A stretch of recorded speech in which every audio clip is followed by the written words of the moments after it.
এরপরে তারা গরুর কপালে লাল কাপড়, গলায় মালা দিয়ে পুরা মহল্লা ঘুরায়। কে ক্রয় করেছে? উমুক তালুকদার, উমুক মাতব্বর এটা ক্রয় করেছে। কি করবে? ঈদের দিন কোরবানি দিবে। আপনারা বলেন তো এটা কি আল্লাহকে রাজি খুশি না লোক দেখানো? লোক দেখানো। এই ইবাদত কি গ্রহণ হবে আল্লাহর কাছে? গ্রহণ হবে না। অনেকে কোরবানি করে, ছেলে মেয়ে আছে, জামাই আছে, গোস্ত তো কেনাই লাগবে আর কিছু টাকা মিশিয়ে দিয়ে কোরবানি দেয়। এই জাতীয় যত কোরবানি করবেন এগুলো সব আপনার গোস্তই খাওয়া হবে, আল্লাহর কাছে গ্রহণযোগ্য হবে না। সম্মানিত হাজরিন, তাহলে নবীজি সাল্লাল্লাহু আলাইহি ওয়াসাল্লাম তিনি কঠোর হুঁশিয়ারি দিয়ে বলেছেন, যাদের কোরবানি করার সামর্থ্য আছে, কোরবানি করার সামর্থ্য আছে, কোরবানি করা অর্থ আছে, কোরবানি করার টাকা আছে, এই কোরবানি টাকার সামর্থ্য যারা কোরবানি করবে না তারা যেন ঈদগাহে না আসে, তাদের ঈদগাহে আসার প্রয়োজন নাই। নবীজির সাহাবী মিখনাফ ইবনে সুলাইম রাদিয়াল্লাহু বলেন, আমরা রাসূল সাল্লাল্লাহু আলাইহি ওয়াসাল্লামের সাথে আরাফায় অবস্থান করতেছিলাম।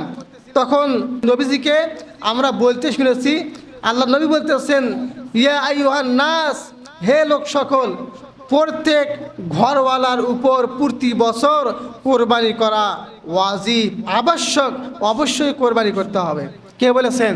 আল্লাহ রাসূল বলতেছেন। যে সাহাবী বলতেছেন, আমরা নবীজি সাল্লাল্লাহু আলাইহি ওয়াসাল্লাম সহ আরাফার ময়দানে অবস্থান করতেছিলাম। আল্লাহ নবী সাল্লাল্লাহু আলাইহি ওয়াসাল্লাম তিনি লোকদেরকে বলতেছেন, ইয়া আইয়ুহান নাস, হে লোক সকল, আলা কুল্লি আহলি বাইতিন ফি কুল্লি আমিন আদহিয়া। আল্লাহ নবী প্রত্যেকটা মানুষকে বলতেছেন যে প্রত্যেক ঘরওয়ালার, প্রত্যেক বাড়িওয়ালার জন্য প্রতি বছর কোরবানি করা ওয়াজিব, অবশ্যই কোরবানি করতে হবে। আল্লাহ রাসূল প্রত্যেকটা বাড়িওয়ালার কথা বলছেন এই হাদিসের মধ্যে। এই জন্য যাদের সামর্থ্য আছে অবশ্যই তারা কোরবানি করবেন, অবশ্যই কোরবানি করতে হবে। এটা একটা আল্লাহর নৈকট্য লাভের একটা মাধ্যম এই কোরবানি। সম্মানিত হাজরিন, হাদিসের মধ্যে আছে যে আব্দুল্লাহ ইবনে ওমর রাদিয়াল্লাহু বলেন যে নবীজি সাল্লাল্লাহু আলাইহি ওয়াসাল্লাম তিনি মদিনায় 10 বছর ছিলেন। কয় বছর? 10 বছর। 10 বছর থাকাকালীন তিনি প্রত্যেক বছরেই কোরবানি করেছেন, প্রত্যেক বছরে। হাদিসের মধ্যে আছে 2টা দুম্বা বা 2টা খাসি জবাই করতেন, একটা তার নিজের পরিবারের জন্য আর একটা সমস্ত উম্মতের জন্য। নবীজির মায়াদা উম্মতের জন্য কীরকম দেখেন। হাদিসের মধ্যে আছে যে আল্লাহ নবী সাল্লাল্লাহু আলাইহি ওয়াসাল্লাম তিনি যে দুম্বা, যে খাসি কোরবানি করতেন সেগুলো সেই রকম গোস্তওয়ালা ছিল, শিংওয়ালা বিশিষ্ট সেই প্রাণীগুলা, এবং কালো ধূসর বর্ণের প্রাণী আল্লাহ রাসূল জবাই করেছিলেন, যেগুলো মানুষের চোখে লাগার মতো এত সুন্দর প্রাণী। ইব্রাহিম ইসলামের ঘটনা আপনারা শুনেছেন, কোরআনে আল্লাহ তাআলা বর্ণনা করছেন যে হযরত ইব্রাহিম ইসলামের সবচেয়ে প্রিয়, সবচেয়ে মহব্বতের, সবচেয়ে কলিজার টুকরা ছিল হচ্ছে ইসমাইল আলাইহিস সালাম। আল্লাহ তাআলা ওটিকে কোরবানি করতে বলছিলেন।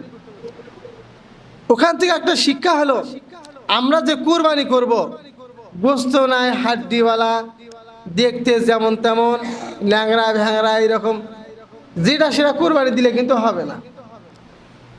এমন পশু কোরবানি দিতে হবে যেটা আপনার যেটার উপর মহব্বত সৃষ্টি হবে, যেটা চোখে লাগার মতো, যেটা আপনার পছন্দ, যেটা আশা করা যায় আল্লাহ পছন্দ করবে, এই রকম প্রাণী আল্লাহ রাস্তায় জবাই করতে হবে।